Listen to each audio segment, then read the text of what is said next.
Salut! Dans la vidéo d'aujourd'hui, je vais me maquiller avec la palette de Huda Beauty. Donc c'est la nouvelle qui vient juste de sortir. C'est la Nothing Nude. J'ai vraiment pas pu m'empêcher de craquer sur cette palette. J'avais déjà vu les photos et vraiment ça me donnait vraiment envie de la voir. Il y a vraiment des fards qui sont magnifiques et aussi qui m'intriguent vachement, surtout les marbrés. Et j'en ai profité avec les moins 20% qu'il y a sur la marque de Huda Beauty sur Sephora. Et si après cette vidéo vous avez envie de vous l'acheter, taguez-moi sur vos photos. J'aimerais trop voir qui c'est qui a craqué. Si t'as envie de voir avec quel fard j'ai fait ce make-up, je te laisserai la suite de la vidéo. Donc voici la palette. Le packaging, il est magnifique. Je le trouve trop beau. Le bordeaux, la mat, trop beau. Avec Nothing en relief. Rose gold comme ça, magnifique. Huda, elle est forte pour ses packaging. Ils sont toujours très classe, très beaux. Quand je l'ouvre, elle se présente comme ceci. On a vraiment des fards qui sont magnifiques. Et franchement, c'est la première fois que j'achète une palette où il y a des fards marbrés comme ça. Et c'est vraiment magnifique. En photo, elle rendait super bien, mais je vous jure, en vrai, elle rend encore mieux. Dans un premier temps, dans mon creux de paupière, je vais mettre Hypnotique. Ce sera mon fard de transition. Il a l'air de plutôt bien s'estomper. Donc là, c'est juste pour donner une petite couleur à mon creux de paupière.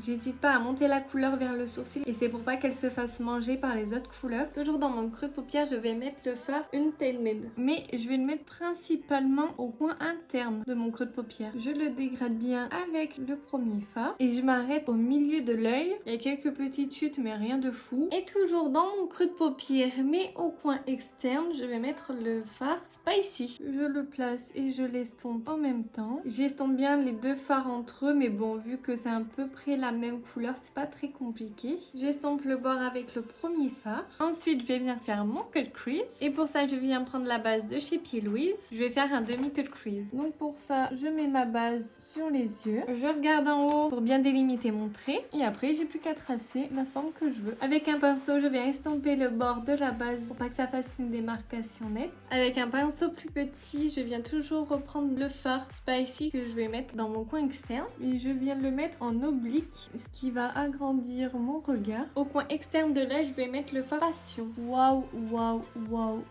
Avec ces fards, ils sont incroyables parce que c'est un fard irisé mélangé à du mat. Ça donne des couleurs et une texture incroyable. Et en plus, il s'est super bien appliqué au pinceau. Et dans mon coin interne, je vais mettre le fard Flow Power, mais je vais prendre juste la partie qui est irisée vu qu'il est mélangé avec une partie mat. Et je vais tapoter le fard. Je vais bien mélanger les deux fards entre eux pour pas que ça fasse une démarcation. Je vais le mettre aussi au coin interne juste ici. Comme ça va bien illuminer le regard. Mais je sais pas si vous vous rendez compte de la beauté des fards. Tous ces reflets qu'il a celui-là. Ensuite, je vais faire mon ras de cils, mais ça va être très simple. Je vais reprendre les mêmes couleurs. Je vais reprendre la couleur Spicy. Je vais la mettre qu'à l'extérieur de l'œil. Et au coin interne de mon œil, je vais reprendre le fard Passion. Je vais mettre du crayon noir dans mes muqueuses et pour ça, je viens prendre le Artist Color Pencil de Makeup Forever. C'est la teinte 100. Comme mascara, je vais utiliser le 30 Day Extension de chez Kiko, mon mascara préféré. J'ai vraiment vu une différence. Mes cils, ils ont vraiment bien poussé. Ensuite, je viens mettre les demi-faux cils magnétiques de chez Ardell, les Accent 001. Même si c'est des demi-faux cils, ça fait vraiment naturel, mais en même temps, on voit bien qu'il y a des cils.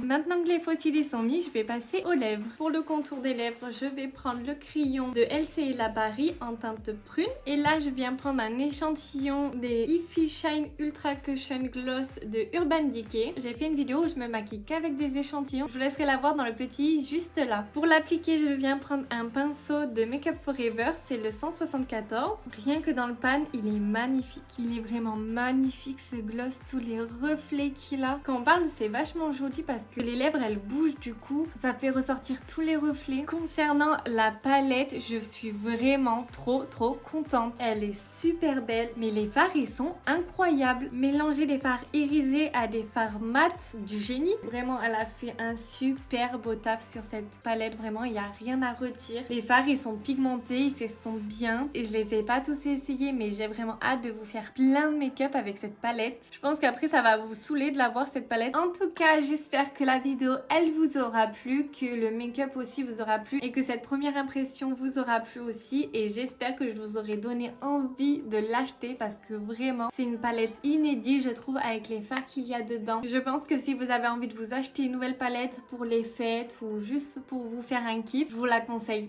fortement. Si t'as bien aimé la vidéo et le make-up, je te laisserai mettre un petit pouce bleu. N'hésite pas à la commenter et à la partager pour donner à tes amis l'envie de l'acheter. Et aussi à t'abonner à ma chaîne, ça me ferait grave plaisir. Et je vous dis à très bientôt.